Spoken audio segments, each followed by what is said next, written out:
ముంగట ఒక ఏటీఎం, వెనుక ఒక ఏటీఎం. మనోడు ఎట్లా పోతాడు వద్దాం, మన స్కిల్ వద్దాం. వీక్ బాగా ప్రో అనుకున్నా, కానీ కాదులే.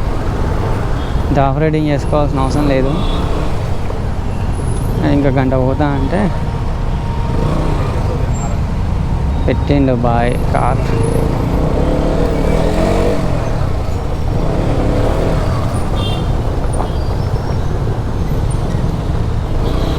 అమ్మా ఎన్ని షాప్స్ పడుతున్నాయరా బాబు.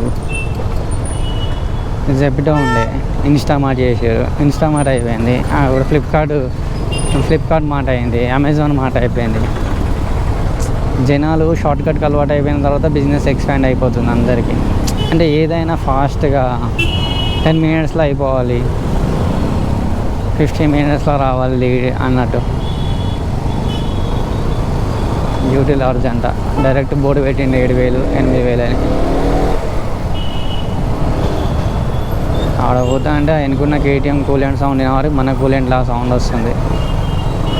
మనం స్టార్ట్ చేసిందే ఇప్పుడు, మన కూలెంట్ అంత సౌండ్ వస్తే ఇక బండి షెడ్కి వెళ్ళిపోయింది అనుకోవచ్చు.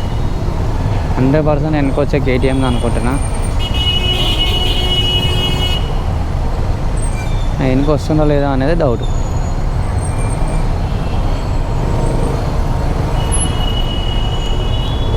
మనకు మిర్రర్లో వెనక వస్తుందో లేదు చూద్దాం. వస్తుంది బాయ్, కరెక్ట్ అది. దాని కూలెంట్ ఆన్ అయ్యి సౌండ్ ఇక్కడిదాకా వినిపిస్తుంది క్లియర్గా. కేటీఎంలో అదొక అడ్వాంటేజ్. అంటే 125cc నుంచి 390cc వరకు, ఇప్పుడున్న 1390 వరకు అన్ని సీసీలలో కూలెంట్ అవైలబుల్ ఉంది.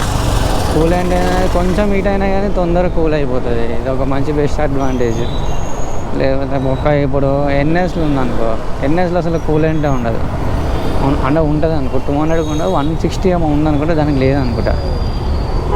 రాయల్ ఎన్ఫీల్డ్ ఉంది 350cc, మా ఫ్రెండ్ కానీ, కాకపోతే కొంచెం ఓల్డ్ మోడల్. ఇప్పుడు న్యూ మోడల్ వస్తున్నాయి కావచ్చు తెలియదు, కానీ దానికి కూలెంట్ లేదు. బొక్క ఇప్పుడు మళ్ళీ ఓవర్ హీటు. ఎండాకాలంలో బండి నడపాలంటే ఎట్లుంటుంది అంటే ఘోరంగా ఉంటుంది అప్పుడు.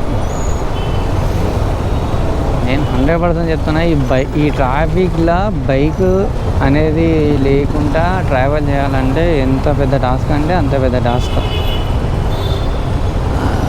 చూడు ఇక్కడికే ఎంత బ్లాక్ అయింది. ముంగట మొత్తం బస్సు తర్వాత ఫుల్ బైక్స్, కార్స్ బ్లాక్. చూడు ఈ ఆటోనికి అయితే లెఫ్ట్ రైట్ ఏమి ఉండదు, కొట్టుకుంటూ పోతాడు. అయితే అర్జెంటుగా ఇంటికి వెళ్ళాలి. ఎందుకు చెప్పన్నా, నిన్న మా మమ్మీ మ్యాంగోస్ ఉన్నది, మా తమ్ముడు కూడా మర్చిపోయినట్టుండు. నేను వాడి ఇంటికి వెళ్ళేలోపు నేను పోయినాక మ్యాంగోస్ అని తినేయచ్చు. నేను కూడా మర్చిపోయినా యాక్చువల్గా. నేను నైట్ తినమంటే ఏం చేసినా, ఇప్పుడు అన్నం తినబుద్ధి కాదని చెప్పి తినలేదు. ఇప్పుడు అర్జెంటుగా వెళ్ళి ఆ మ్యాంగోస్ తిన్నాం అనుకో, స్నాక్స్ అవుతాయి. పొద్దు నుంచి మర్చిపోయినా. ఇక్కడ మ్యాంగోస్ కూడా గుర్తుకొచ్చింది. అదే మనం నిన్న మ్యాంగోస్ కొన్నాం కదా అని.